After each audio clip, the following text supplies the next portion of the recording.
Chapter 39, Lake of Stew. The now 15-year-old Darren Aaron Pullman isn't sure how long exactly he's been living in the jungles of Odessa. Not just living, but thriving. He knows it's been at least a few months, but considering that he didn't start counting the days until after a few weeks from his initial arrival, there's no way to tell for sure.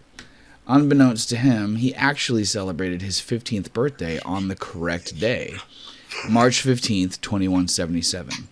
I would go with just trying to eat like a feast, trying to find as much stuff that I could kill or forage. The Unibor, like something like that. Like maybe I'm not gonna say like I killed it, but maybe I like found some left. No, you killed it. But yeah, like kind of like a pork shank, kind of like the leg, that sort of thing. So it like looks good. Yeah. Okay. Like, how did he like what did he use to what were his like plates and utensils and stuff? Oh, nothing. He just used a stick and roasted it on a fire. Okay. And just went for it. Just okay. Get out of it like a fucking Viking. Okay. Cool. That sounds good. So he just kind of like kept to himself that day, just kind of rested, didn't do anything crazy or extraneous. No, yeah, just kind of chilled. Okay. If he had started counting the days immediately, he'd know that somehow, some way, he'd survived against the harsh primal rule of the Odessan Green Demon for 88 days. During all those days, the majority of the time the boy spent was adjusting to a new sleep schedule and learning which plants were edible and which weren't.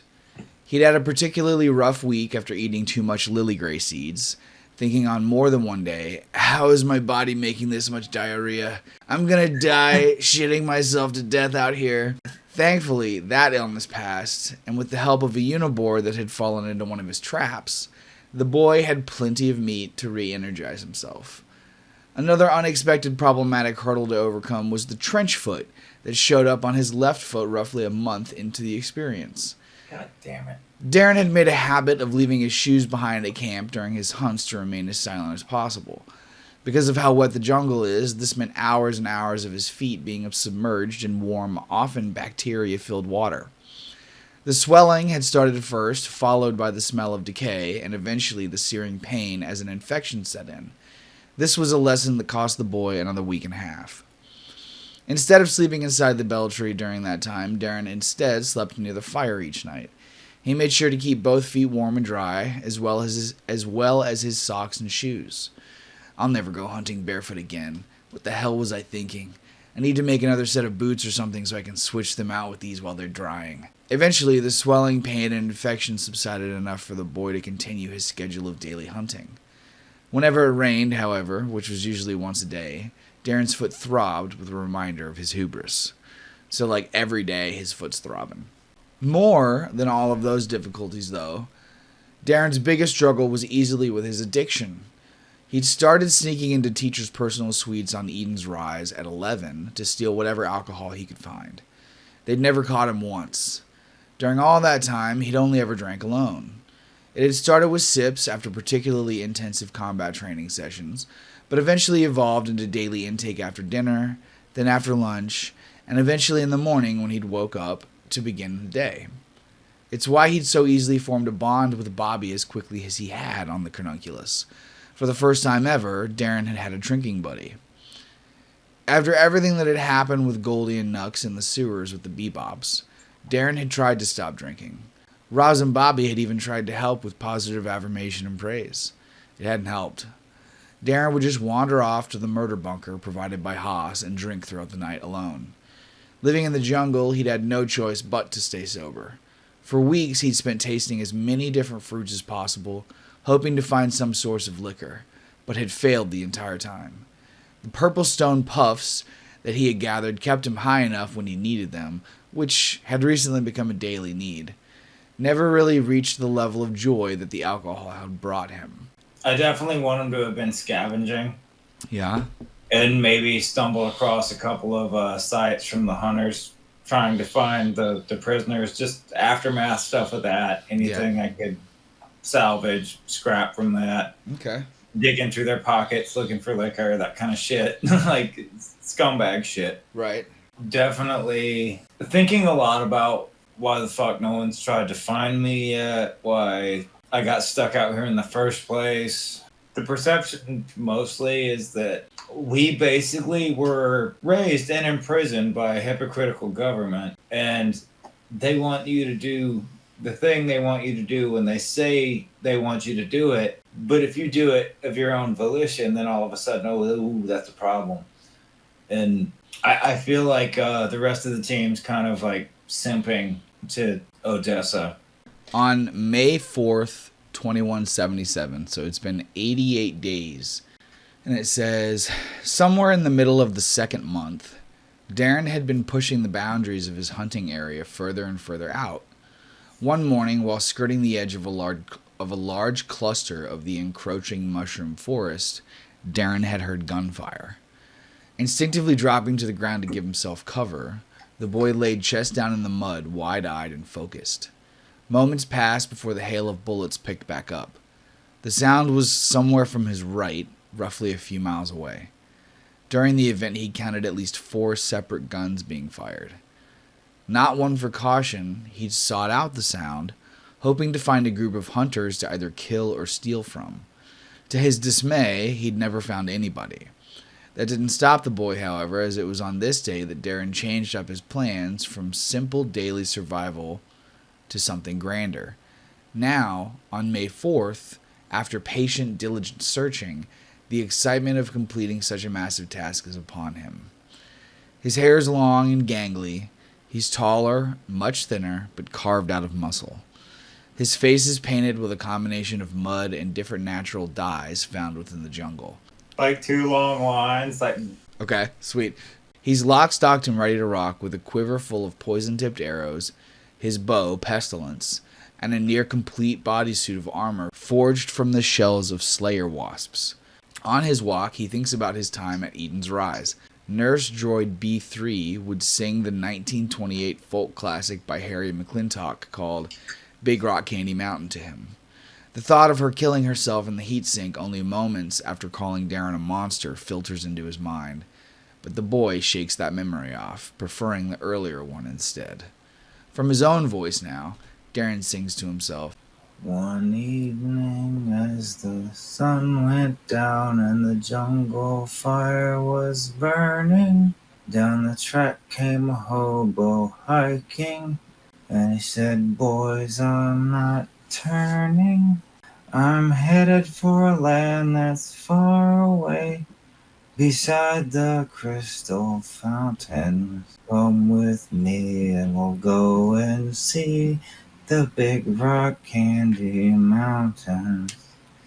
In the Big Rock Candy Mountains, there's a land that's fair and bright, where the handouts grow on bushes, and you sleep out every night, where the boxcars all are empty, and the sun shines every day, and the birds and the bees and the cigarette trees, the lemonade springs where the bluebird sings in the Big Rock Candy Mountains.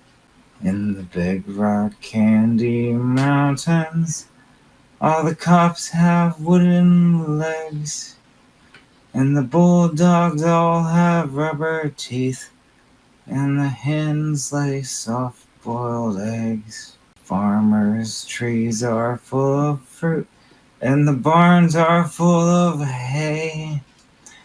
Oh, I'm bound to go where there ain't no snow, where the rain don't fall, where the winds don't blow, in the Big Rock Candy Mountains.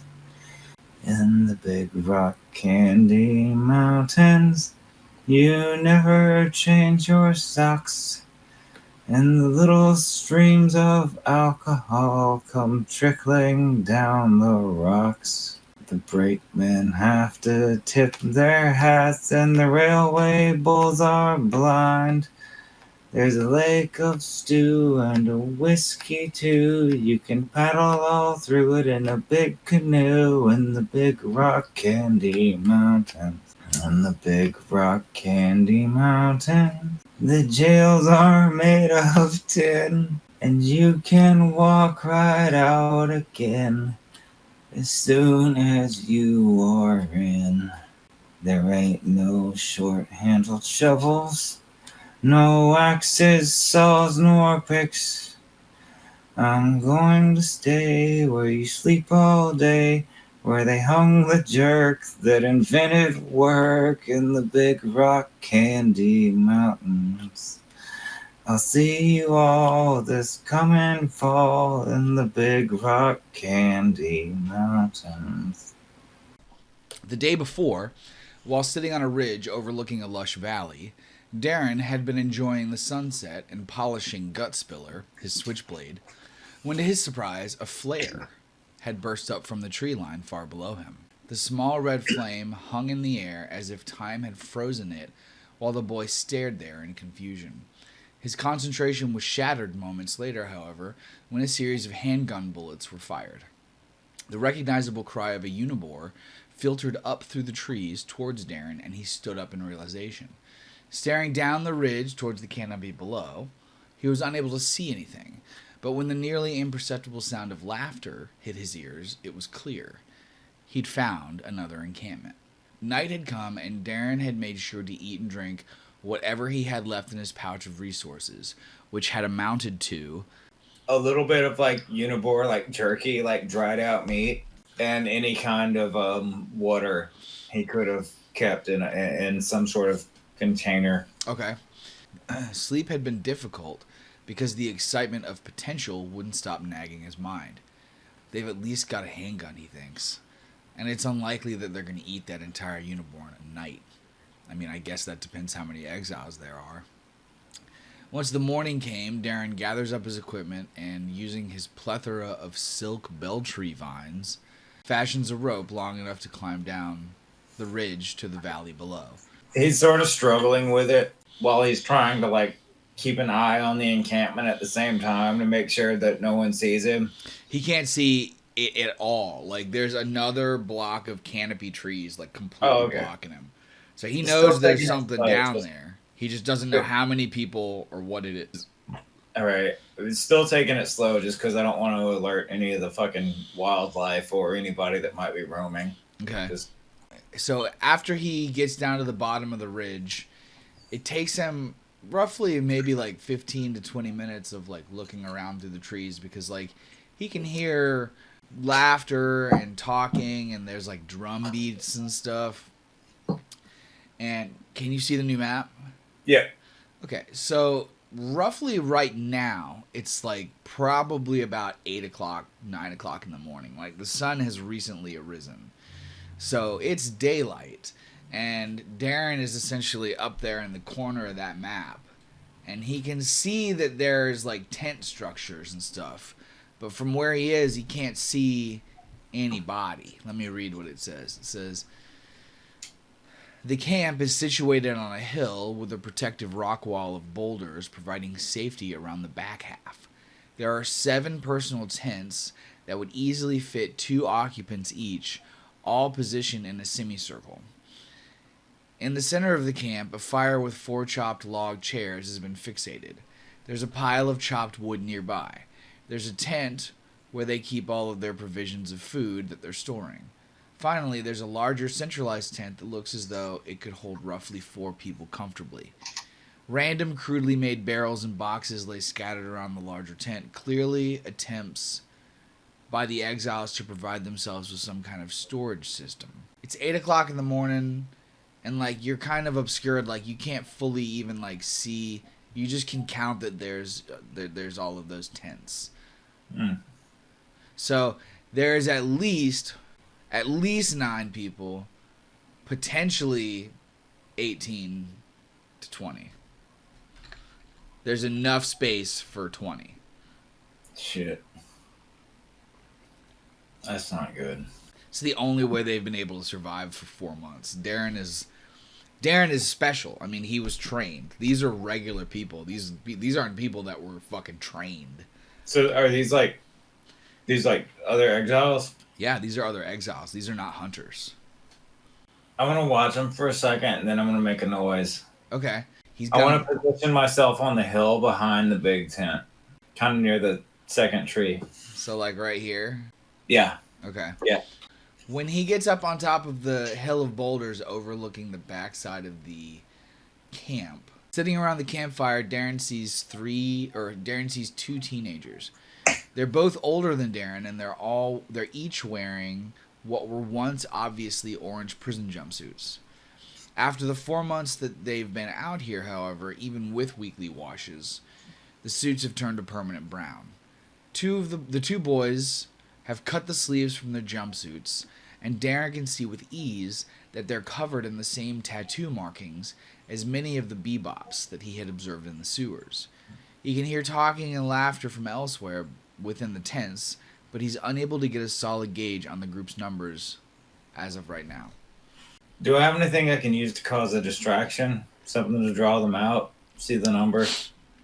The only thing I could think of is maybe throwing food out and hoping a wild animal roams up and that occupies them long enough.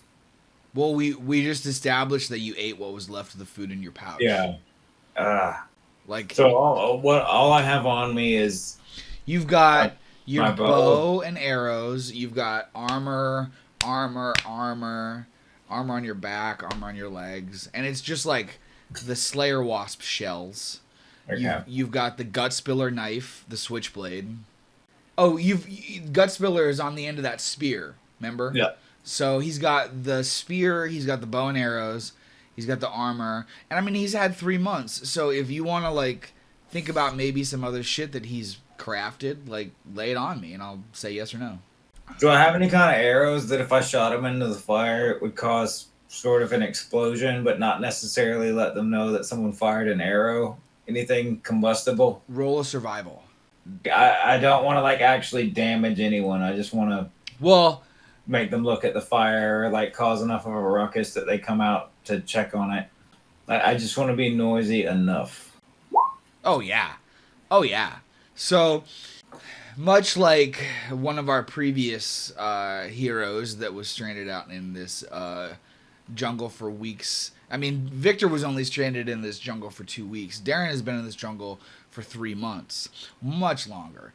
So while Victor was out here, he found that one of the trees in this jungle, the sap, which is this like dark red, like a crimson red sap, is flammable. So Darren figures this out as well. And like, let's say that he's got like, how many did you get? 1, 2, 3, 4, 5. He has 5 little pouches, like little leather pouches that he has like essentially cut and sewn himself of unibore leather. And inside of each of these pouches, it's just filled to the brim with this like flammable tree sap resin. So right. Like he could take one of those, like a little grenade, and like, because normally he would like tie it to the end of an arrow, Yeah. like light it on fire and shoot the arrow. But I mean, he could throw one too. Okay. So go ahead and roll a ranged combat. So Darren undoes one of his little pouches and like waits. He's like watching the two at the fire. I mean, it's daytime. It's like 10:30 in the morning. So he like pops his head up and he's watching them. And he sees that at like one moment, like neither of them are like looking at each other. One of them like looked back towards his tent, and the other one's just kind of like, you know, like doing the thing where he like leans forward on his knees, and Darren just like chucks it, and watches the little leather ball soar through the air, and then boop right into the fire, and like the fire just like comes up and like. And both of the exile/ex bebops like hop back out of the way, and they're standing up off of their logs, and they're like, "Whoa, what the hell?" And like one of them was like, "Did you do that?" And then the other one was like, "No, man. Like I was looking back at my tent. Like what the hell?" And then like one more walks out from this tent, and he goes, "Stop fucking around. I was up all night doing security watch. You guys just be quiet. I was quiet when you slept. All right?" And this one's like, sorry, man, sorry. And the other one's like, "Hey, man, it wasn't us. The fire just, like, exploded." And he's like, "Yeah, whatever. Just keep it quiet out here." And then he, like, goes back into his tent and disappears. I want to string one of those pouches to an arrow. Okay. And I want to light that motherfucker's chin up. Okay. Okay. That'll bring anyone else out that's fucking being shy. That's true. That's true. So go ahead and roll another range combat. Oh my god. Okay. So 1, 2, 3, 4, 5, 6. I watch him walk back into the tent really slowly, and I draw the bow back like really, really slowly just to make sure he gets in. How do you light the pouch? I still got my e-cig or no? You do. Maybe like the pouches are dipped in the sap as well, like the outside, or it's like seeping through the stitching. Yeah. So the vape, it doesn't work anymore. Like it's been broken after like 3 months of fucking use. So he cracked it, and now he can, if whenever he like hits the button, there's a little spark on the inside. This is a heat source, yeah. Yeah, so he like uses that to spark the thing, and it lights up. It doesn't explode, but it's just kind of like on fire at the end of his arrow. Hell yeah. I kind of wait for it to cook for a second, and then I fire. Okay. The arrow soars through the air and just like sticks into the wood A-frame at the top of the tent, so the guy inside doesn't actually see the arrow. And then like all of a sudden, like Darren watches as like the flames like lick across, like the liquid, the little leather sap tears open like when it hits the thing, and it just spills down the side of the tent. And the fire just like napalm spreads down the side of the tent and starts to spread across the tent and like licks up the wooden shaft of the arrow and like eats the arrow up. So there's like no evidence like that there was even an arrow to begin with. Fuck yeah. And all of a sudden, Darren hears the guy inside, of course, just like, "What the fuck!" Like starts yelling. Like he like comes running out. He runs up towards this one and shoves him, and he goes, "God damn it, Harry! Like, you just always gotta have problems with me, man. All I did was ask for you guys to be quiet. I'm just in there trying to sleep. I was up all night on watch duty." And the other guy's like, "I swear to God, it wasn't me, man. Like, we didn't throw anything at your tent. Like, we don't even know what you're talking about." And then, like, as that's happening, like, they're all kind of yelling at each other.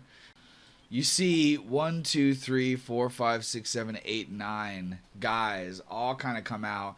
And they're not as sleepy. Some of them are sleepy. Like, 2 or 3 of them look pretty sleepy. They're kind of, like, rubbing their eyes like this guy. Like, "Oh, what is going on? Like, what are you guys being so loud about?" But the rest of them seem like they're kind of up for the day. And they all kind of start, like, crowding around the flaming tent. This guy, the guy whose tent it was, he's like, "Damn it, I had the last of that coconut saved in there. Like, that was going to be, like, my dessert for a special night. I was going to drink the juice, and it's gone now. Oh," like, he, like, kicks the ground, and, like, another one comes up and puts his hand on his shoulder, and he's like, "It's all right, man. Like, we still have some goo-goo juice in the storage tent."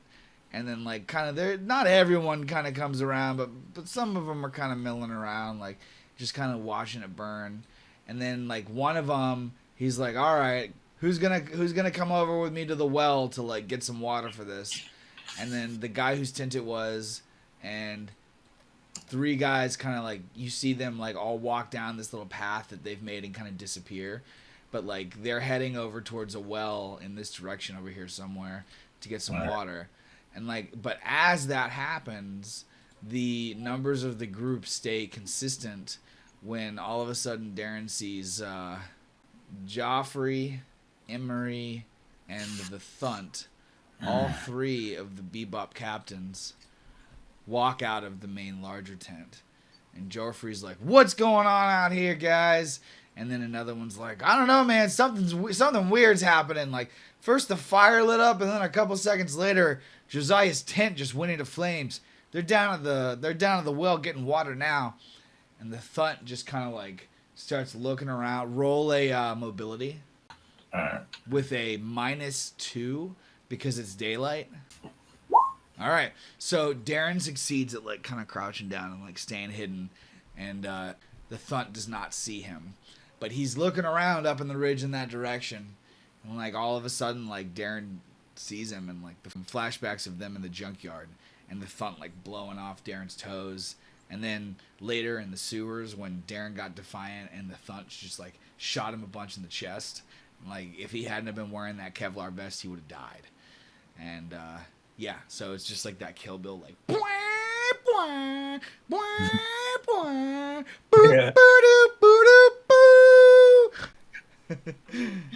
Yeah. God. I really wish there was a way for me to throw something in the middle of the fucking camp that would attract the wildlife to attack them just to cause a distraction, but I don't got anything like that with me. Fuck. I want to follow the ones that went to the well. Okay. I'll pick them off. So roll a mobility -2. All right. So Darren just hoofs it. He like just sprints around here and he succeeds. None of these guys see him. But yeah, these 3 are down here at a well. And they're all filling up like these hollowed out gourds that are essentially like the size of a watermelon each. The gourds are like yellow and kind of shaped like an egg, but the tops are cut off. So they're like, pouring water in. But the well, again, this well is not really so much a stone well as it is like just a watering hole. Like that's just the closest map I could find. It's really just a watering hole, and they're just like scooping up the water. And one of them is like, "Did you have anything flammable in the tent?" And he goes, "Don't try and put this on me. I did not light my own tent on fire. I was in there sleeping, not bothering anybody. All of a sudden I heard Yokel and Idiot out there and like laughing up a storm and screaming, and I come outside. The damn fire's lit up and exploded. I'm surprised none of you guys came out to see it." And the third one's like, all right, calm down. We'll get you another tent. And the first guy's like, "How are you going to get me another tent? We don't have any more cloth. I'm just fucked." And he's like, "Well, freaking Lucius doesn't have a bunk mate." And he goes, "Fuck Lucius. He farts all night long. I'm not sleeping with Lucius." And then, like, he's like, "We're going to have to figure something out. Like, I'm either moving into the big tent with the bosses or I'm taking the tent that covers our resources." And then the other guy's like, "You are not touching our resource tent." Can I notch 3 arrows at once? Roll a ranged combat and we will see. I'll say a ranged combat -3. Alright. Alright, so you can do 2 at once. That's the best you can do. Alright. I want to fire 2 explosive arrows at least. He crouches down, he pulls off 2 of the pouches from his belt. He sparks the lighter to like get them going. He gets up and he notches 2 of the arrows in his bow. I try to decide between which of the 3 are more important. And the 2 that are closer to me, I just sort of slowly move towards them and draw the arrows on them, and then I let them fucking fly. Okay. So the arrows soar through the jungle. Like they bypass flowers and trees and vines. And then like one of them hits a guy in the back and he's like, "Ah!" Like, and then the other guy just like turns to look, and then all of a sudden it hits him in the throat, and like blood just starts spilling down his neck, and as he like reaches up to grab a hold of the arrow, but he grabs a hold of the flaming pouch and just like liquid fire just like spills down his arm and hand, and he's and then he just like passes out like dead. And then the third guy just looks at it and he goes, "Oh shit!" And like he's like, the hunters are here!" And then like he abandons the dude who also got hit and starts running back towards the camp yelling, "They're here! The hunters are here!" And then you hear like a horn like from the camp, like what the fuck? There anything left on them, or are they just like torched? One of them's dead, and the other one is just like trying to like get it out of his back and like getting like super dizzy and woozy like as the poison's kicking in. All right, I want to run up to them, loot their bodies. Well, one of their bodies. I'll handle the other one in a second. All right, so this guy watches as like you just burst out of the bush, and he sees you and like the way you're dressed, and he like stumbles back, and he goes, "Oh!" and like watches as you like run over to the body of the guy next to him. And he goes, "Don't kill me! Don't kill me! Don't kill me!" And he's like trying to get the arrow out of his back, but like struggling and like slumping to the side, and like foam comes out of his mouth, and he's got like fire licking up across his legs, and he goes, "Help me! Help me!" He's still alive. One right? of them is. The other one's dead. All right, I want to go through this other one's pockets while the other one's flopping around over there. You find nothing. Shit. I want to walk up to the other one and go through his pockets, I guess, while he's dying. Yeah, he's just like laying there dying, and you find a single handgun bullet in his pocket. I'm going to take it. Okay. And I want to take the arrow that's in his back and shove it in deeper. Oh! And like as Darren is just like shoving it deeper into this guy's body, he doesn't flinch or make any movements. He's pretty much completely unconscious and or dead / dying as this is happening. But Darren can hear the like shouts of like 13 people all riling up at the camp very nearby. I want to sneak back up to the camp to, I guess, a good vantage point, anywhere where I can kind of see what they're doing, because good God, there's a shitload of them left. Yes. All right. Fuck's sake. God, that's a lot of fucking guys. Damn. Oof. All right. You are going to need to roll a mobility -5. Oh, I'm not going to make that. That's not going to work. Oh, shit. That's going to be ugly. You can push it. I'll try it. God damn. There's a lot of them, and they're spreading out. And that time that you took to ransack those bodies, they were covering ground. Oh, fuck. Oh, shit. All right.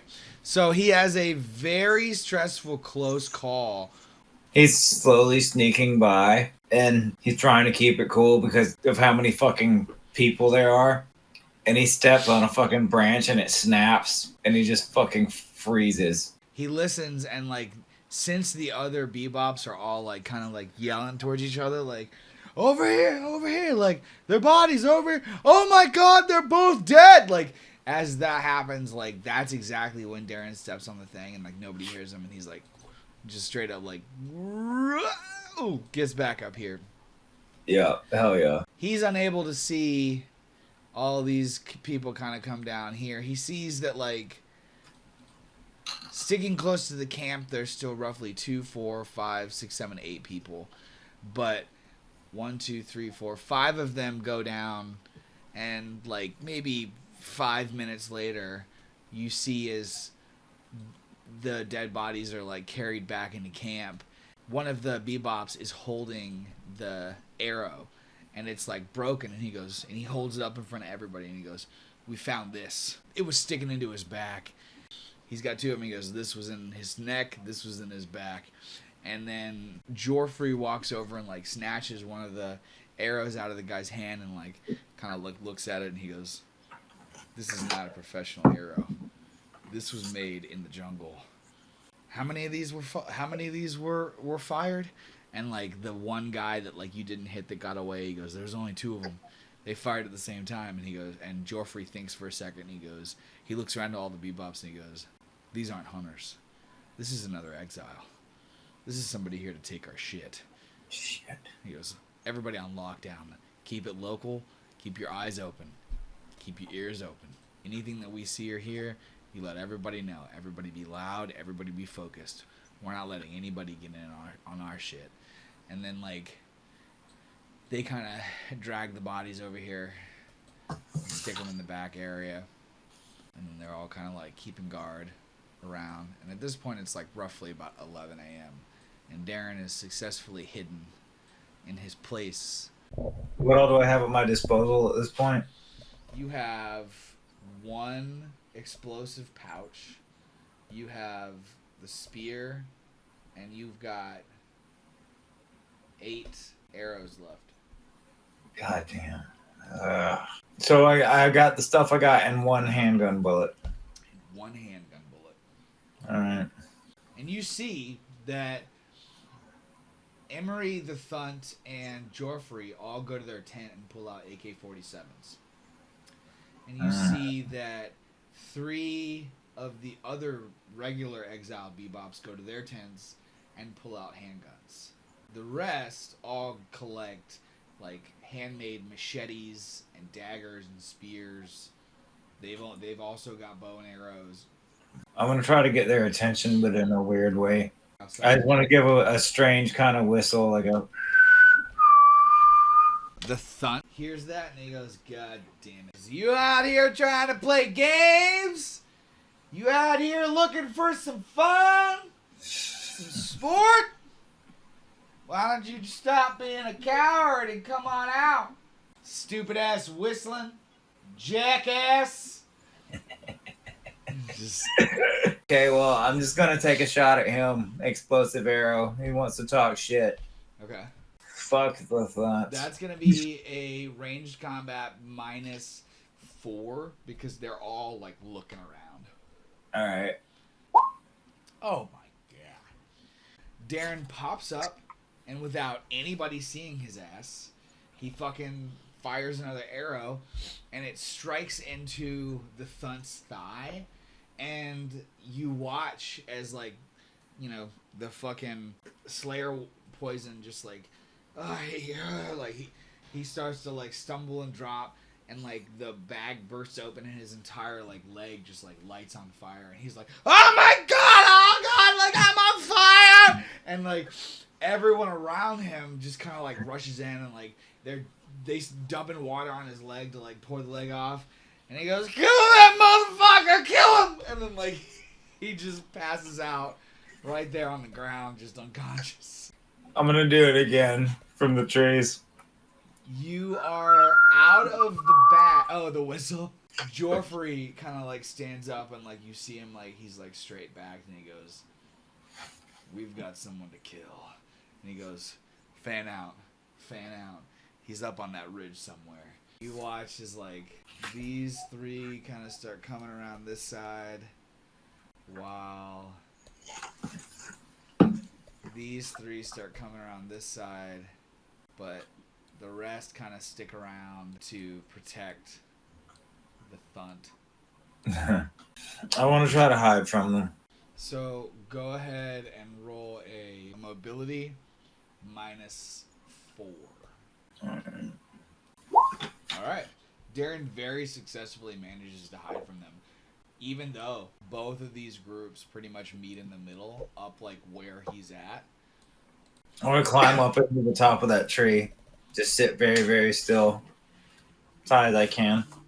They get real close. Like they're basically right at the bottom of that tree. And at one point, Joffrey even like looks up, and one of them goes, "Look, the grass over here is flattened. This is it. This is where it was. Like someone was up here taking shots at us."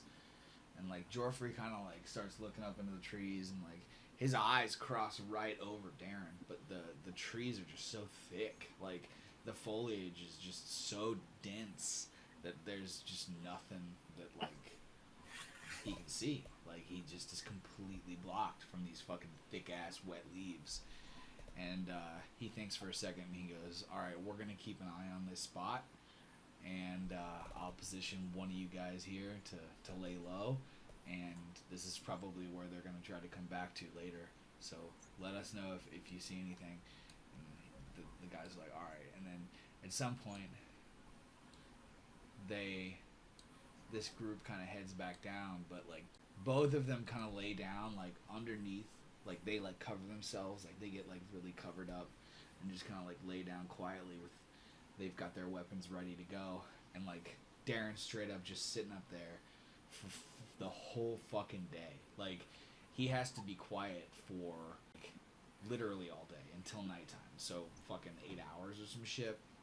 Yeah. And at some point at nighttime, 2 more guys come up, and Darren's watching them, and he goes, "You guys have..." One of the men that walks up looks at the guys underneath the covering, and he goes, hey, are you guys still here?" And then, like, one of the guys underneath the covering just kind of, like, sticks a hand up and he goes, "We're good." And then the guy's like, You want to trade out? You've been here all day. They're getting ready to cook some food down there." And then the two guys just pop up and they're like, "Yeah, that's great. Thanks. And then so, like, these two guys head back down while two more guys start to position themselves to get ready to start covering themselves up again. And at this point, it's about, like, I would say 6 p.m., which not only has is the sun going down, but, like, the sun is going down far above the canopy, and you guys are down on the bottom, so it's dark. I mean, like, it's basically nighttime. And Can I just jump down on one with the claws? Yeah. And just start like fucking Mike Tyson just boxing into his torso with him? Yeah, you can do that. All right. So go ahead and roll a close combat. -3. Okay. Darren successfully climbs down out of the tree and, like, drops down onto this dude's back with, like, the talon claws just right into his lungs. Shreds. You land on him and there's, like, a thunk, and then, like, he goes, like, as you just, like, punch all of the fucking air out of his lungs. And he's, like, laying there, like, trying to, like, struggling. So none of the people in camp hear it, but the other guy, like, 3 feet away, definitely very much does hear it. And he gets up and he screams, "He's here! The killer's here!" And he goes to, like, slash it at Darren. So he gets one free attack because you're busy stabbing this dude. He goes, "The killer's here!" So he swings his hatchet and he hits Darren. But go ahead and roll your armor. All right. To see if that fucking Slayer Wasp shell actually did anything for you or not. We'll see. Nope. So this guy comes running forward and, like, just slashes his, like, hatchet, and, like, Darren, like, pulls up an arm to deflect himself, and he's got the Slayer Wasp stuff across his forearm, but the hatchet just chops right into it. If he had not been wearing the Slayer Wasp armor, Darren's arm would just have been completely sliced off, but the armor cracks and just shatters and cuts into his arm, like, just a little bit, enough to, like, draw up blood and, like, be painful. So Darren does take 2 damage from that. Okay. It's now initiative, and while he swung that hatchet, he's still screaming at the top of his lungs, "The killer's here! He's up here!" And, like, you can hear commotion down at the camp as, like, they're getting ready to, like, they're all kind of coming to surge. Wow, dude. So they tied, and then he barely beat you. So, yeah, he takes another swing. He swings at he swings his hatchet back at Darren again. Shit. He hits him twice. Roll that armor. God damn. Motherfucker. Oh, wow. Okay, so it deflected 1. Wow. If that had not deflected, Darren would have been down. So Darren takes 2 more. He's down from 6 to 2 hit points in one fight. So if 1 more hit, he would have been down. So Darren has gotten slashed 3 times by this dude. I kind of turn around and stare daggers at this guy. He's got 3 cuts now on his body. And, like, almost snarl at him, like, animalistically, and then just haul ass into the jungle.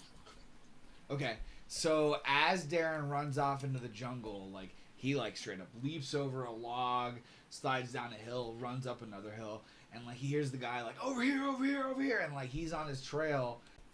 2 of them are fast enough to, like, continue running. So, like, as Darren is just straight up, like, sprinting through these fucking trees, it's dark, it's hard to see. He basically comes into this area where there is, like, tall grass, like 5 foot tall, just, like, swaying wheat type grass.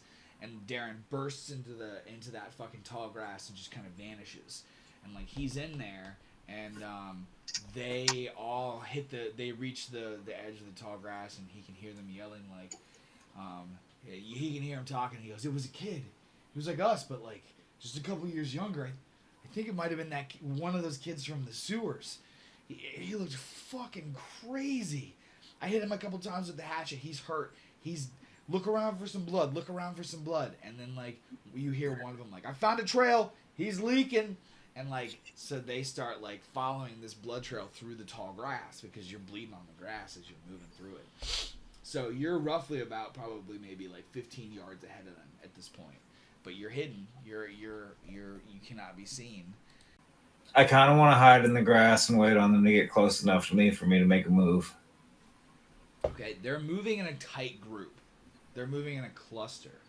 You're gonna need to think this through. I think I got it. Imagine that obvious like sand area is like a field of grass, like wheat grass. All right. You want me to go ahead and tell you my plan? Yes, sir. All right. So I want to sneak up behind those rocks, and I want to throw something and draw them into the grass field. They're in it with you. Oh, they're in it? Yeah, you're all in the grass field together. All right. Well, I want to get out of the grass field and up to the rock. Okay. So as they kind of like head closer into the middle, so go ahead and roll a mobility with a minus, I'll say 4 because it's difficult to like find your bearings because the grass is so tall. God, these guys are pathetic though. I'm picking them off like one at a time, like a slasher movie. Or an alien movie. Yeah. Mobility, you said? Yes. All right. So Darren very, very, very barely successfully makes it over to the rock before they bump into him. So like they almost kind of like cross paths, and like they're kind of in the middle now, and he manages to climb up the back of the rock. Shit. Now they're kind of a little bit further down here, and they're looking all away from him. He once he gets up on top of the rock, he can see, you know, the kind of like big circular like field. He sees their heads like kind of like moving through, and they're kind of brushing through. They must have lost. You hear one of them yell like, "I lost track of his trail. Can't find him." And the other one's like, "He's in here somewhere. Keep looking." And then the third one's like, "We're gonna find you, kid." So what all do I have left on me? Do I have any bombs left? Nothing. You have your spear, and you have 6 arrows left. I want to do the double notch thing again. See if I can drop 2 of them. Okay, so go ahead and roll a ranged combat minus. You do succeed at firing 2 arrows into one of these guys. One of them? Yeah. Oh shit! I was trying to hit 2. Oh, you hit 2 separate guys? Yeah. I was trying to go for like deuces. Okay, so you do succeed at that, but you don't kill either of them. They're both hit, and they're hurt, but they're like, "Oh shit, I'm hit!" And the other guy's like, "I'm hit too!" And they all turn around and they start looking. Hold on, let me roll an observation. And this still has the poison effect, right? Yes. I want to hit the other one too. I'm gonna wait for him to come check on him, and then I'm gonna pop his ass. All right, so 2 of them drop they like drop down, but you see that the third one definitely very much sees you, and he aims his 9mm and starts firing at you. I want to duck behind the rocks and see if I can get to the bodies and get like. You cannot dodge ranged fire. Shit. So you just took 6 damage. Is there any way I can get to one of the ones that has a handgun? Roll your armor. And how much do I need to take off my health? We're about to find out. Alright. Okay, yeah. So you have 0 health right now, and we're going to do 2 critical injuries. So that guy hit you good. He like saw you up there, and he was like, "Pow, pow, pow!" and like hit Darren with. Darren just takes like 3 fucking shots. Fuck. And that actually causes him to stumble back off of the boulder behind, so the guy can't see him anymore. So go ahead and roll the D66. God, they might have just taken my ass out. Shit. Broken ribs. So one of the bullets smashes into Darren's rib. It's not fatal, though. Alright. However, his mobility and close combat are both -2. Oh my god. Alright, now go ahead and roll the D66 again. 52. That's not looking good. Woo. Wait. Let me see. Let me make sure. Like, I think you have this talent. Oh shit, bro. This is why talents are important. You have to pay attention to the talents in the top right corner of your character screen. These are things that you've picked. You have the second wind talent. It says when you are broken, you can get back on your feet immediately without anyone giving you first aid, bro. Hell yeah. Roll for stamina. Every success you roll, you get 1 health point back, and you can fight for a little bit longer. So, Alright. arm artery cut. Arr. Fatal. It is fatal. Oh my god. That's bad. As soon as she said artery, I was like, oh shit. Okay. What is a turn? Oh, a turn is 5 to 10 minutes. Alright. Okay, so you will be dead within 10 minutes. Alright. Unless you can figure out a way to heal yourself. Roll stamina. Oh god. Alright. You have 1 hit point right now, bro. Okay. Roll a 3d6. 10. So you cannot use, even if you save your life tonight, you cannot use that arm for 10 days. So between the broken rib and the arm, you're fucked for almost 2 weeks.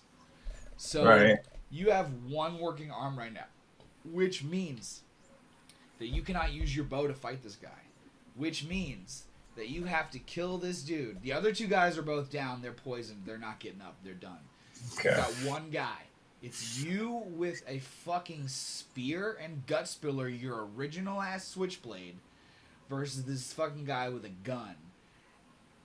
I don't have any arrows left in the quiver though, despite fire it either. Oh, you do have arrows left in the quiver. You're right. You despite the lack of the bow. 3 of them left.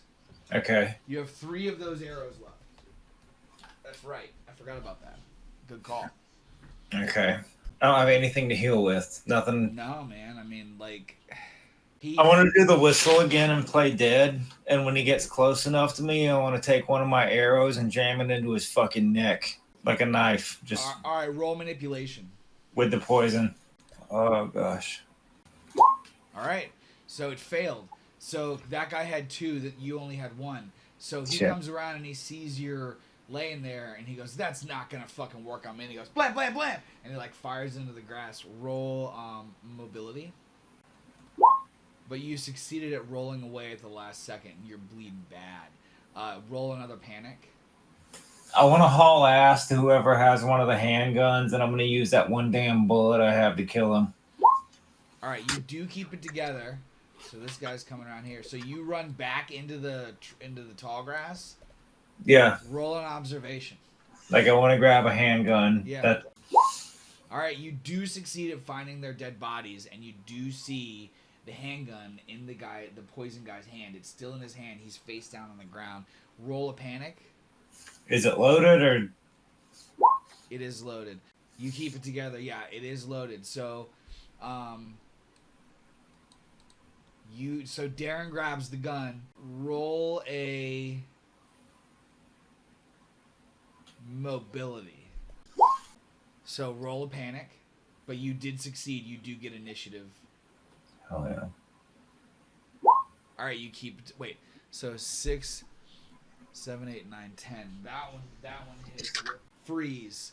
So you find the guys. You find the 2 dead bodies, and you do see that there is a handgun in one of their hands. The kind of loss of blood is starting to hit Darren, and the cold air is seeping in. Dude, it's been a minute. It's been 1 minute. You got 9 minutes left. Right. Darren is frozen by fear or stress for 1 round. Losing his next slow action, his stress level goes up 1. So I'll add a stress, or you can go ahead and add a 5th stress to there. And I'm going to have that Bebop's 1 round be observation to see if he can see Darren there. -3 because of the difficulty. He does see Darren. So he raises up his gun and he goes, "I've got you, motherfucker." And he fires at Darren.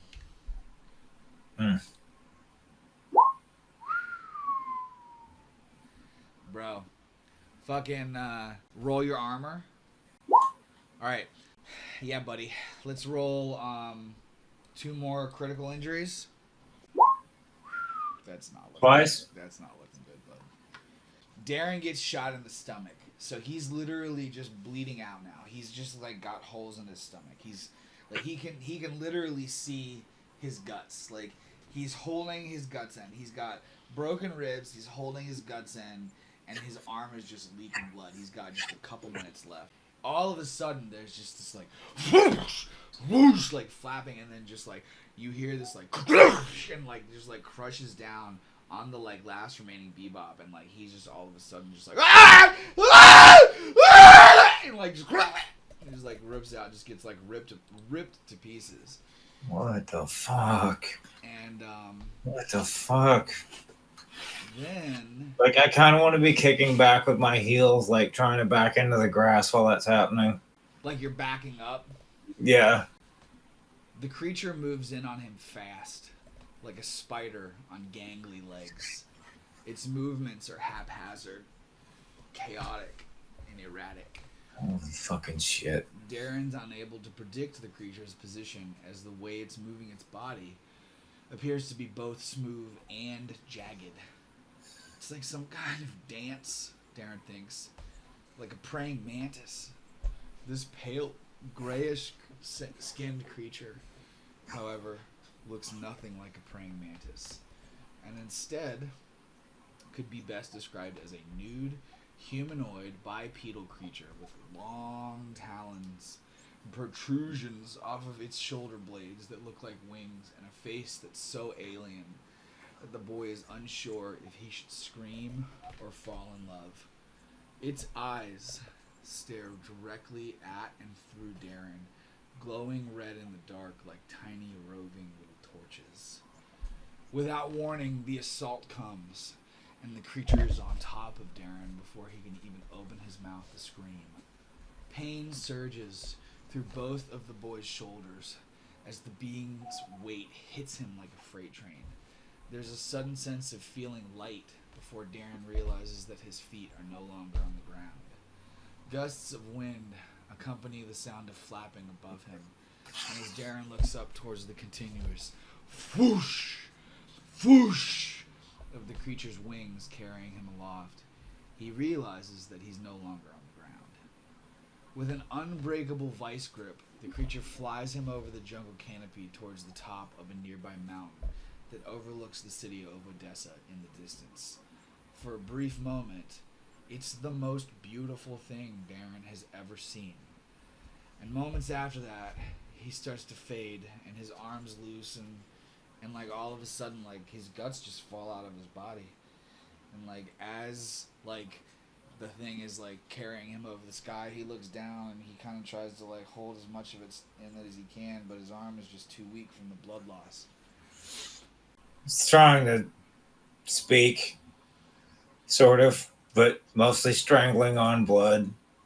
A voice, not spoken, pours through Darren's thoughts. Do not struggle, child. Let me lead you through the darkness.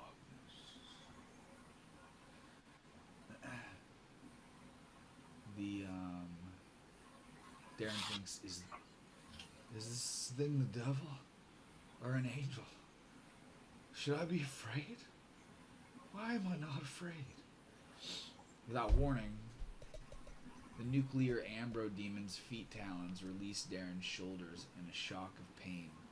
Blood pours from the open wounds as the boy drops roughly 10 feet to the ground in a hard thud. As like Darren sort of like is laying face down on the ground, like he knows death is coming any minute. Like he's fading in and out. The colors are starting to gray. It's night. You know, he can barely like move his body. He knows that like a portion of his guts are outside of his stomach. He is right at death. He's right at it. And he kind of like opens his eyes to look around, and he sees that like they're on some kind of mountaintop, and that around them there's these just like bone rib cage. Like it's just like been whatever it was like this was some kind of like ritual, like religious temple type from a couple hundred years ago. Like, it is just big skeletal rib cage of like a great feathered serpent that like goes around, and then there's like a stone altar that like there's like steps that like lead up to the stone altar, and then there's just this like huge massive skull at the end, and it's got these huge horns that like come off of it, and like this creature, this like beautiful creature that has either saved or doomed Darren, like lands on top of this huge skull, and it's just kind of like looking at him from its place, like cocking its head, like looking down at him. And like there's this like smaller creature that's like this terrifying like four-legged like kind of dog leopard type thing with like sticky gray skin and like long talon claws and like whiplash tail that is like walking around the base of that skull, like clearly slobbering at the mouth to like wants to go eat Darren, like thinks that like the food is here, and like the whatever the larger creature is just like keeps it at bay, like he puts his hand down like do not, and like all of a sudden in Darren's mind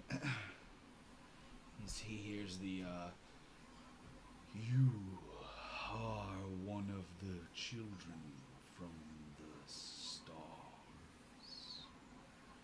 You were there before I was me. When I was the earlier me. Before the change. You killed me once. When I was weaker. Less capable of managing my hunger. My rage. I know your face. You are a warrior. I see your blood pumping now. I feel your fury. Your desperate need for violence. Blood calls to you now as it always has. I mean, Darren's just straight up laying there dying, and this thing is like talking to him in his mind. He's just like, is this really happening right now? Like, did I already die? Like, am I in hell? Am I in heaven? What the fuck is going on? And like, it turns away from Darren, turns to look out over the vast sprawling landscape below them, and like the creature locks its eyes on the gleaming city of Odessa, and it's protected out there, you know, far away by its huge Terminator wall, which Darren is unable to see, but from his place laying down in the grass at the bottom of the steps leading up to the sacrificial altar. But from here, the city looks small, nothing more than like a holiday ornament. And he hears in his head, the domesticated, the fearful. They live in cages of their own making, happily following rules of their own foolish designs. They believe themselves evolved, yet they slaughter, they maim, and kill for sport and pleasure. They live a deluded, controlled life of lies and solitude. Freedom exists only within the right of those who are unafraid to take it. You are one of those. You embrace the true killer within. You are deadly. But, and then like, it kind of just like floats down to like the ground from like off the top of this big ass skull, and like kind of starts walking around in the grass, like keeping its eyes on Darren as it's going. Your mind will never achieve the full potential that it is capable of. Locked in that frail, expendable body you were born into. Pointing with a long, taloned claw towards the city, the creature looks back to Darren with its glowing red eyes. They will never understand you. You are from a different place of the mind. I want him to be strangling on his own, still strangling on his own blood. Okay. What the fuck are you? And it like looks down at him, and it goes, I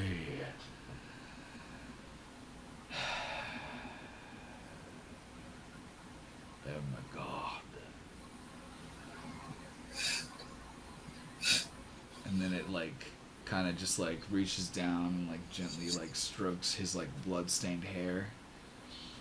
And it goes, you hear its voice again in your mind. And it goes, I have power.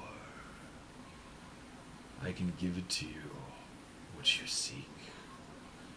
I see the apex predator within you, screaming to be released. Refuse, and you'll end up just another soul, bled out, fed to a jungle that never cared about you to begin with. Ask me for my blessing. I'll give you what you've always wanted. A war everlasting. Blood will rain from the skies in our wake. There are unlimited sheep to slaughter. Open your eyes, child of death, and beg me for power. And like it walks around and like stands at like the top of the like sacrificial altar and like just kind of like puts its arms out. I want to drag myself up to him with my stomach open and everything, just bleeding out everywhere. Your like guts trailing behind. Like you don't know it, but like the devil dog thing behind has like come up and is like gnawing on the end of like one of like Darren's entrails behind him. I want to grab it by its ankles and just say, yes. Yes. Leaning down, the creature produces a slug-like creature out of the center of its own forehead. Once freed from the gaping, cracked, and bloody wound, the small bug crawls across the creature's face. After picking the slug off, the Ambro Devil reaches out towards Darren, and he hears its voice within his mind. The voice swirls, overtaking Darren's own thoughts to say, open your mouth and deliver upon yourself a future. And it like holds the like squirming, wriggling like slug in its hand out towards Darren. Darren kind of gags on his own blood and like sort of seizes up for a second. And he just grabs its wrist and forces the slug into his own mouth. And when he does so, the Ambrose slug just rips open Darren's lips. Blood just starts spilling across his chin, spilling out of his face, burrows into his mouth, and just start insatiably shredding apart Darren's tongue, just ripping it to pieces. Hot, watery blood pours out of Darren's mouth as he's choking even further, unable to breathe, as the slug settles into place where the boy's tongue once was. As Darren stumbles forward and falls onto the ceremonial altar, gasping for air, he's got a broken rib, his arm's bleeding out, his guts are out, and now his face is just fucked. The Amber Devil simply opens its arms back up, and its chest, waist, and legs all just open up like a big mouth with fucking fangs all along the inside of its body, and it just consumes and wraps Darren up like a Venus flytrap. And the bite smashes down hard, and the fangs pierce every part of Darren's body, rending and shredding the skin like licorice vines. It's eating me, he thinks. While inside the creature, Darren is aware for a few moments of the hot, wet, sticky heat of the monster's poisonous organs quickly going to work to do their job. He can feel himself melting, changing, dissolving, and turning from a solid individual figure into a mixture of genetic soup to be absorbed. What are Darren's final thoughts before he dies? Fuck, this is how it ends. fierce, painful, and overwhelming memories that are not his own cascade through Darren's mind like the surging, roaring water of a broken dam. He's in a sack of red fluid, squirming and quivering. Somewhere, people are screaming. There's a sensation of ripping and tearing as the sack around him bursts and projects him violently into the world. He's small, much smaller than Darren can ever remember being. Skittering around on his 6 bony legs, Darren's eyes adjust to see that he's in the middle of the medical bay of the Cronunculus. Only a few feet away from him, Shay, Huang Ju, and John David all scream. They're all staring at him. No, not just him. There's movement to his left and right as 2 of his ambro-squid siblings leap through the air. They're just as hungry as he is, and these large, loud creatures look like the perfect snack. John David yanks the bloody Unta backwards as Shay smashes one of Darren's siblings' ambro-squids. He's seen enough of what he needs to see. These creatures are too large or dangerous. He needs to get bigger. Darren, the ambro-squid, clatters up into the ventilation duct and disappears. The memories shift like a river to later, when Darren is in a larger bipedal body. He's blind and sees through echolocation. After ripping through the ventilation duct with the talons of his now ambro goblin hands, the creature of Darren drops into the nuclear array within the Cronunculus. Before him are plenty of hot, irradiated warheads filled with power and energy. Cracking one open, Goblin Darren feeds voraciously. As he feeds, he grows. His bones crack and splinter. He evolves in both stature and mentality. It's now at this juncture that Darren is even able to remember. These memories are not his own. He's a human. He's not a monster. His name is Darren. It's Darren. Still feeding on the warhead, the troll that Darren is now turns to roar at the encroaching humanity. In the room before him, the troll that was once human sees Roz, Karina, Bobby, Stanley, and the human boy that he once was. His name is The violence comes swiftly as the troll rips through Stanley's stomach. He feels the sensation of joy. This creature loves violence, loves the domination and power that comes from taking another's life. When the smallest of the humans was able to put 2 bolts of metal deep into its head, things became scattered. Names and different memories started to fill in.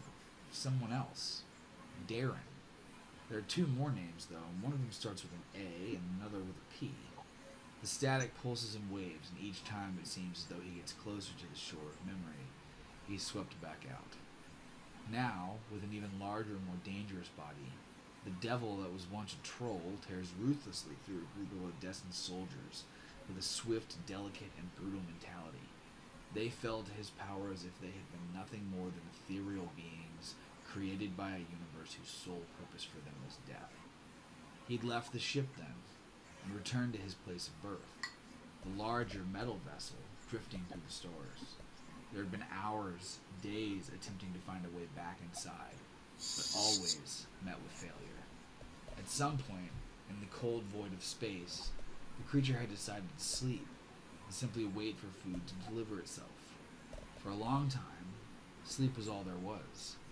During that sleep, memories of the boy began to return.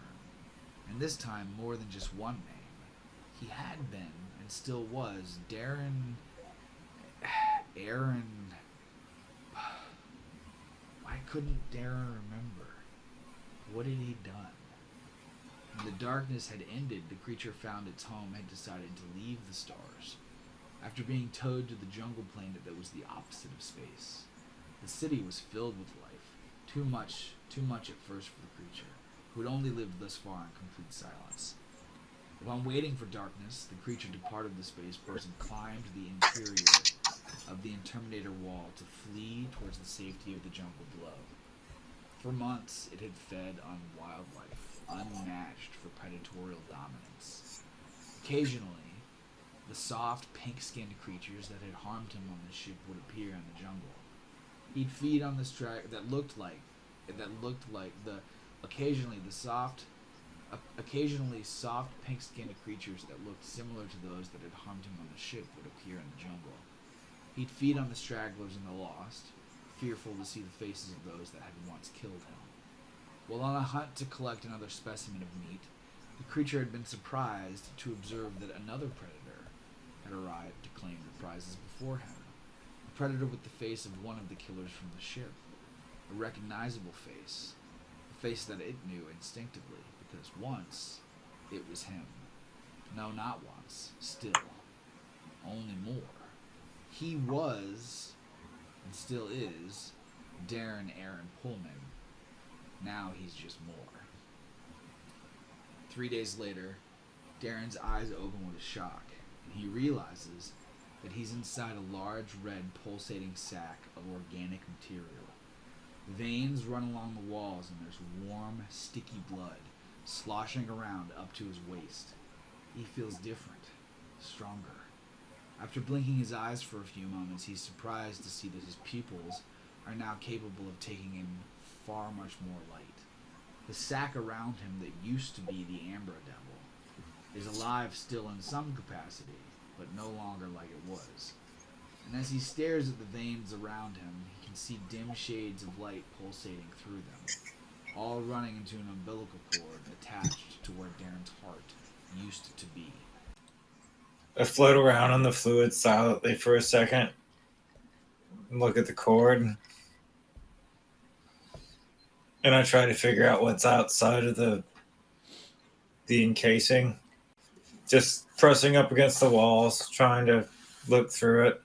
So, like, as you're, like, pressing up against the walls, you see that, like, instinctively, like, not on any intent, your fingers stretch out into these, like, bladed talons, and you slice through the, like, organic material of the pod sack and just, like, fall forward, like, out into the jungle. And it's, like, nighttime, jungle air, you hear everything, but all of a sudden, Darren is just hit with this, like, cacophony. It's like he sees everything differently. Like, there's this, like, echolocation, like, and, like, he can see that, like, all of the trees around him, like, glow with light. It's just beautiful. And, like, he can see all of the small animals. They're just, like, pulsating red. And he can see, like, further out. And he can hear, like, there's, like, a caterpillar on a fucking log nearby, like, chewing the leaf. And then he can hear, like, a couple miles away as, like, a nettle cat is just, like, ripping the throat out of a unibor. And he can hear, like, another couple miles away, like, the voice of the thunt. What the fuck is happening? What the fuck is this shit? And he hears in his head, like, the voice of the Ambro Devil, like, "We are one, Darren. You have evolved. The chains on your soul have been torn asunder." What does that even mean? What did you do to me? I turned you into an unkillable killer. I turned you into me. And then the voice kind of, like, fades into the back of your mind. Fuck. And, like, Darren's standing there. And he can, like, breathe deep. And then he realizes, like, I don't need to breathe. And, like, he just, like, stands there for a minute, like, stops breathing through his nose, stops breathing through his mouth, and he's just okay.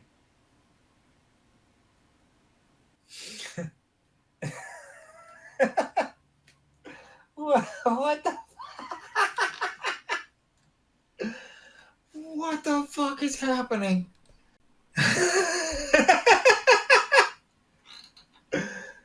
He just flops down on his ass into the dirt, laughing. And then, like, as he's down there, he, like, rolls over, like, laughing, and sees that, like, I don't know, maybe, like, 10 yards away, there's just, like, this lizard that's, like, staring at him, like, flicking its like tongue out, like, and like this overwhelming, like soul crushing sense of hunger all of a sudden just fills through every single pore of Darren's being. Like, he's just more hungry than he's ever been, and like with a speed that even surprises him.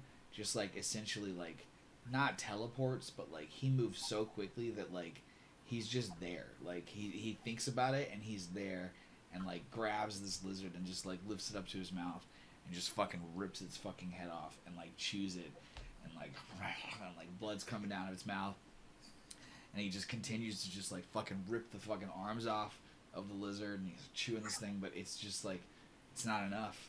And he like throws it down to the ground, and he's like feeling like that his muscles are just fucking like pulsating and like fucking yoked. And, like looks over at this fucking tree, and he like flexes his like fucking hands, and like every time he flexes his hands, like they like extend out into these like talons, and then like they like come back in when he closes his fist. He looks over at this tree, punches this tree, and just like blows a fist shaped hole out of the trunk of this tree. Oh shit. I want to go find the thunt. So like as he turns in the direction, like without even thinking, like he just like echolocates like, and like he sees, like he locates directly on like that fucking voice, and like almost like pinpoints it, and then with like unbelievable ease, Darren starts just like running through the jungle, like probably going like about 40 miles an hour, just like dodging every single thing. Like there's no hesitation, no stopping. He's never felt better in his life. He's got more energy, more stamina, more strength. He literally like runs up a fucking tree, leaps out over the canopy, like through the air, like, and like you see like the like Batman silhouette like for like a minute, like as he's like soaring through the Odessa sky, and then like lands back, and like as he's like woo, like like breaks down back through the like canopy and like hits and runs, and then essentially like he gets back over to, it was about like I would say probably like a 3-mile run, and it takes him like 4 minutes. Holy shit. He gets back to the camp. There are now only 2, 4, 6, 8, 10. There's 10 of them. And you see that like they're definitely on higher alert than they were before. Yeah, so 1, 2, 3, 4, 5, 6, 7 of them are in their tents, and 3 of them are on guard, watching around, just kind of like keeping going. And there's a fire going in the middle, and you can see that like roasting over the fire is a unibore.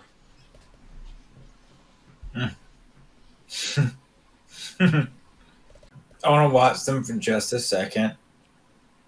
Just a second. And then I want to do the whistle again. Okay. So, like, he does the whistle, and, like, you see the second that he does the whistle, all 3 of these guys kind of, like, coalesce closer in, and, like, it's clear that they were all just faking it, because these dudes all run out. Every single person runs out, and you hear the thunt, like, he's back! And then, like, they're all, like, kind of, like, ready to go. They've all already got their weapons. Do I still have weapons on me? No, you don't. You're completely naked. Your skin is like a pale gray, like the color of a great white shark, essentially. You've got long black, or you've got long blonde, like ragged, bloody, and you're still covered in like that, like just viscera juice stuff. Like goo. Also describe ripping the umbilical off your heart. You never did that. Sort of like pulling, like I was confused for a second, then just snatching harder and harder and sort of freaking out because I thought I was like hurting myself. And he watches as like, you know, there's just like viscera and like little veins and tendrils and stuff that are like stuck there, and I mean he literally is pulling a part of himself off, and he rips it off, and it's like bloodshot where like he's just got that like red like meat. Just the hole. Yeah, but like by the time he gets to the camp, he notices that it is completely regenerated and healed. Oh shit. Yeah, but it has regenerated. Instead of the like gray shark scale skin that he has, it's like this like hard armored chitinous like almost like type shell like just right on his chest in the middle. Now that they're all like, he's back, and like they've all got their guns and they're looking around. Emery's like, we're not gonna let you get away this time. I want to leap off of the cliff straight into the fucking fire in the middle of the camp, and then I want to do the whistle again while they're looking at me trying to figure everything out. So roll a mobility +1. So 2 successes. So Darren very successfully just like leaps silently through the air, lands in their fire. The flames are like licking at his feet. Like he lands with like a clatter because like that's where the fucking boar was being roasted. So he just like lands on the boar and like crushes it in, and like they all hear that, and like they all turn and swivel, and like they're surrounding you. What are you all doing? They're all terrified essentially. Like a couple of them like stumble back because they're looking at you, and like you're naked. You've got like dark gray skin, like dark circles under your eyes, like fucking fangs in your fucking mouth, like long taloned fucking claws, and you're straight up just looking like a fucking monster basically.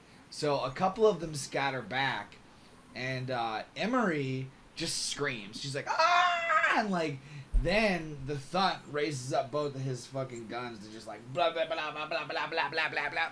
But it's initiative, so we gotta see who goes first. Alright.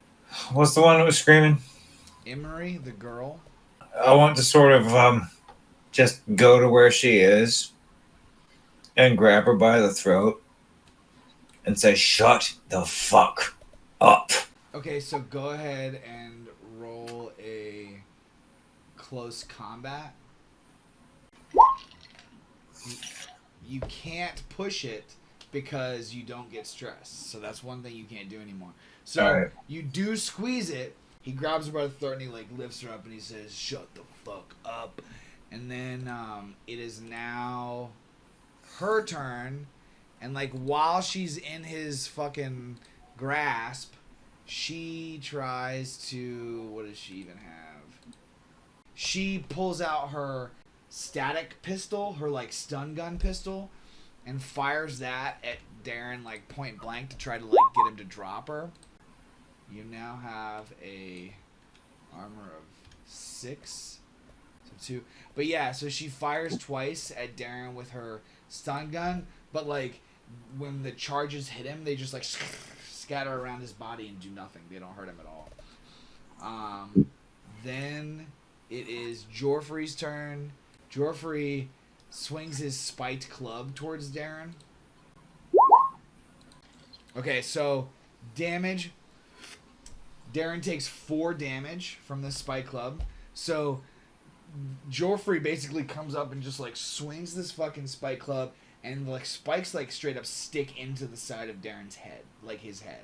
He's got a bat like in his head, and Joffrey like rips it out, and Darren takes 4 damage from it.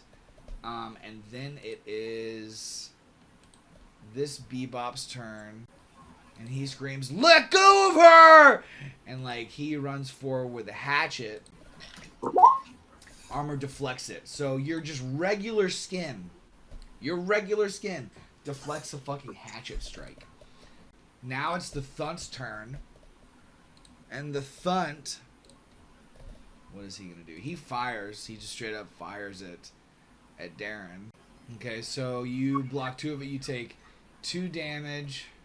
After that, it's the 2 Bebops. And they both come forward and swing their hatchets at you. Alright, so you blocked 1 of them. The other one, though, hatches Darren like 3 times. Like, straight up fucking the arm that he's holding Emery with, the Bebop chops it the fuck off. And, like, Emery drops to the ground, and she's still got Darren's fucking arm on, and just struggling, like, rips it off and pulls it and throws. And, like, Darren drops to the ground, like, in pain, like, holding the, like, wound. and they all kind of like start to like crowd around him, and like the Thunt's like fool, and like he like all of a sudden like Darren sees that like his arm, there's like the stub starts to heal and like starts to regenerate, and like his arm starts to like grow back, and then like he starts laughing hysterically and like looks up at them, and with his other hand like points his hand out towards Emery, and like a slit opens up in his palm, and one of those little slugs just launches out of his fucking hand through the air and just smacks onto Emery's face and starts just digging into her mouth just the way that it did to him, and she's screaming and trying to pull at it, and like drops her weapon and just tries to get at it, but it gets into her mouth, and a bunch of the other ones like start focusing on her because like, and then Joffrey yells, "What the fuck did you do?" And he like puts the AK-47 in Darren's head. But in this time frame, Darren has regained 3 hit points because of the regeneration, so he's back up to 4. And now it is Darren's second turn. All right. When he says, "What the fuck did you do?"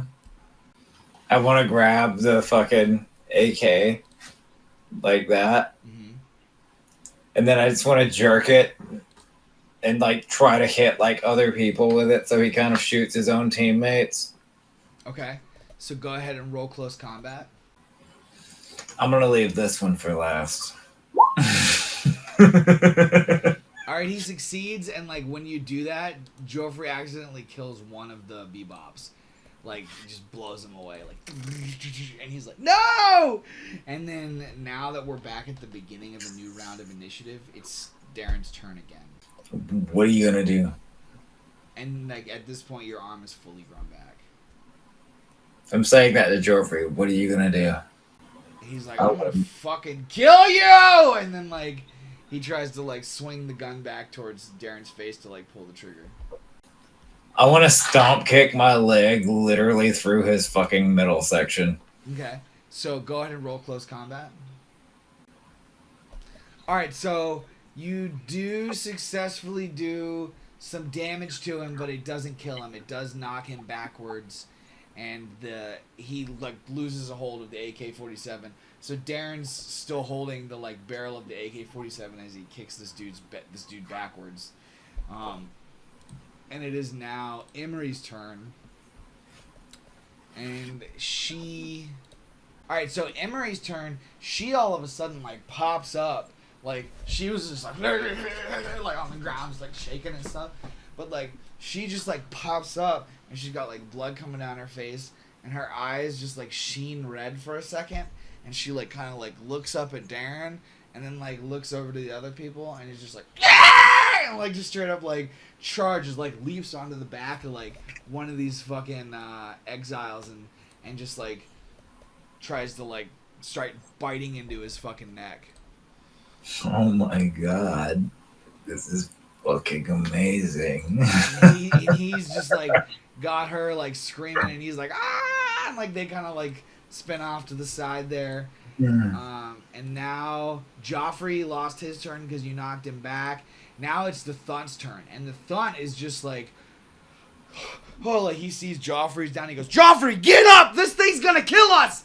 And then he looks at you and he goes, "I remember you, kid. I don't know what the hell you did to yourself, but tonight's your last night on this fucking earth." And then he just starts firing at you. I want to move at him in like a transitional fashion, just so he has long enough to freak out about what's happening. Roll your armor. And then I want to fuck him up. Roll your armor. Okay, so 2, 4, 6, 8, 10. So he fucks you up, dude. Like, the Thunt is just like... And, like, he does enough damage that, like, Darren straight up, like, drops to the ground and, like, covered in blood. And he's like... like, enough damage. Like, he hurts you. And then you see that, like, your body starts, like, pushing the little bullets, like, out of your fucking chest and stomach. And then all of a sudden, Emery, who was feasting on this one dude, leaps over towards the Thunt and, like, starts, like, slashing her, like, hands. Like, she doesn't have claws or anything yet, but she's like slashing her hands at him, and he's like, Emery, out of the way! Emery, out of the way! And then like she like pushes him, and he tumbles backwards. And at that point, one of the other Bebops kind of like runs forward to like try to like smash onto Darren, but he turns around. Darren turns around at the last second, like puts his hand up, and like another one of the squids launches out onto this guy's face, like, or like the slugs launches onto this guy's face, and like he tries to rip it out, and his buddy's like, he's gonna, and they turn and they fire on him and kill him because he's already got the fucking thing in his mouth. Now it's Darren's turn again. I really want to leave the Thunt and Joffrey alone for just right now. Okay. I mean, the Thunt's busy with Emery. Okay. And Joffrey is pushing himself up and like trying to get back into the game. You still have the AK-47 in your hand. Are you fucking done? They all kind of like stop for a second, and Emery's like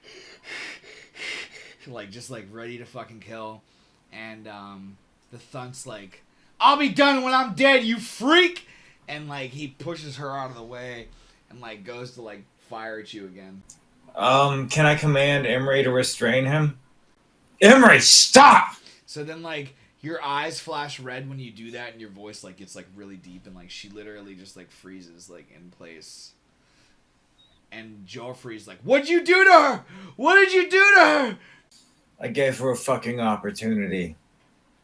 I'm willing to give you that fucking opportunity. Are you interested? Or we could keep doing what we're doing, in which case I don't think it's gonna fucking work out that well for you. I'd rather die in the jungle than turn into whatever the fuck you did to her.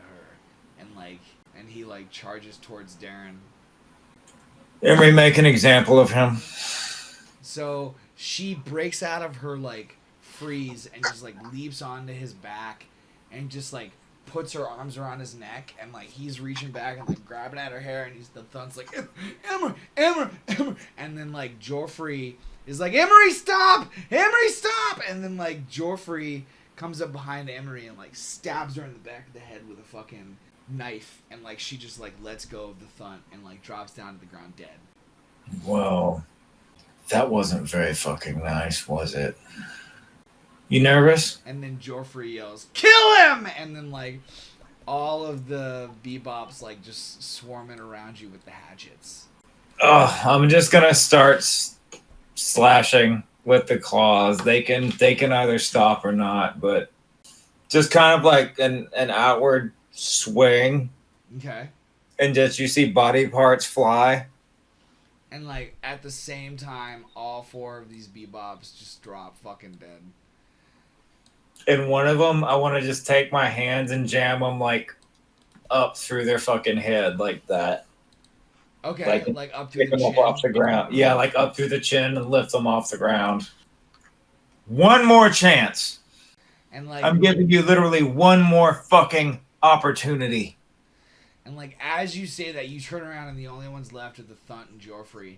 And like as you say that, you see that like from the ground, Emery just like kind of like wobbly like sits up, and then reaches back, finds the handle of the knife, and pulls it out of the back of her head. Oh, there you are. And like kind of like looks at the blood, and then kind of like looks up to you guys, and looks up to the Thunt and Joffrey, and she goes, Joffrey? Did you stab me in the head with a knife? And he goes, Emery, something's happened to you. Something's not right here. Something isn't going. And then like she reaches back up, and she feels it, and she goes, oh, all better now. And then like she just kind of like leaps up and like stabs the knife into Joffrey's chest, and like he's just like, oh, Emery, and like just blood like pours out of his mouth. He's what? Oh, shit. What? And then like he drops to the ground and he's bleeding out. And like the Thunt is like, fuck this! And then like he turns to just like run. I'm gonna definitely slug Joffrey. I walk up to him and kneel down next to him on the ground. And I look him in the face. And he's terrified. Do you want to keep going?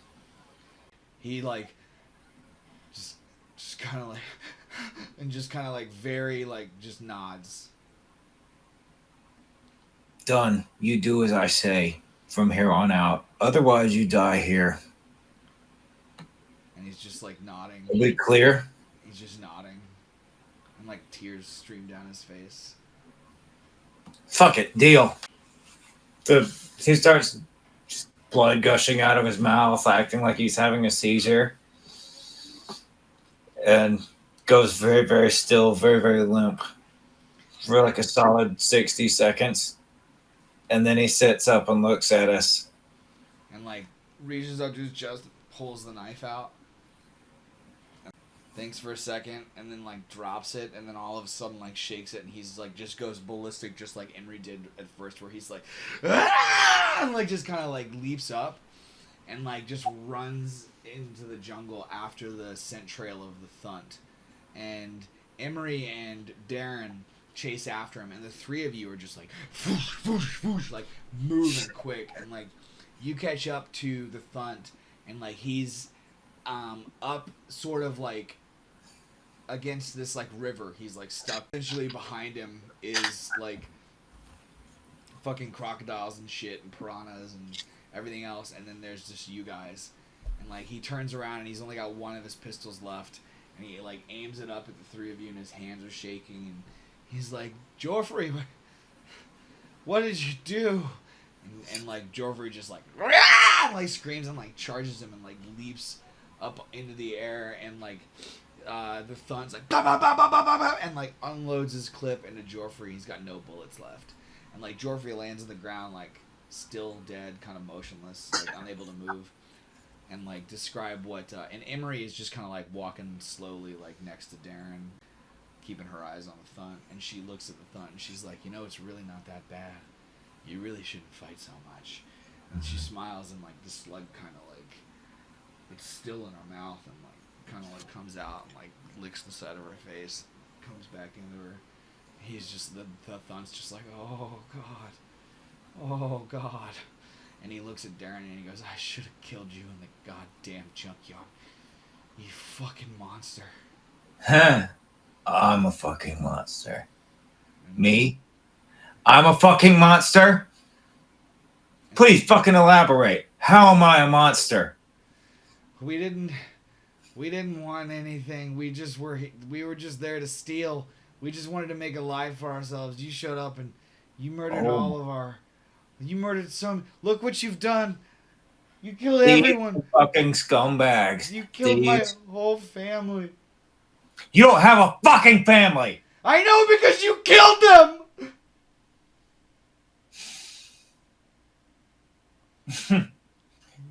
You're adorable, you know that? I think I might keep you as a fucking pet. He goes, you'll never have me! And he like just like charges towards Darren and like pulls out like a knife and like goes to like stab at Darren. I want to grab him and catch him, and I want to turn him out of fucking spite. Like, I wanted to like catch his hand with the knife. And I'll be like, oh, you think you're fucking slick.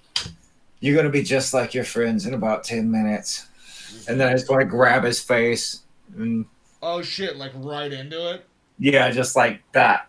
Okay, so you've got his hand with the knife, and like you just like break his wrist, like crunch, and like you watch the knife fall out of the Thunt's hand, and Darren sticks his other palm right up against the Thunt's face, and just sends like eight slugs into his body, just like 8 of them. And like he's just like and like just falls to the ground.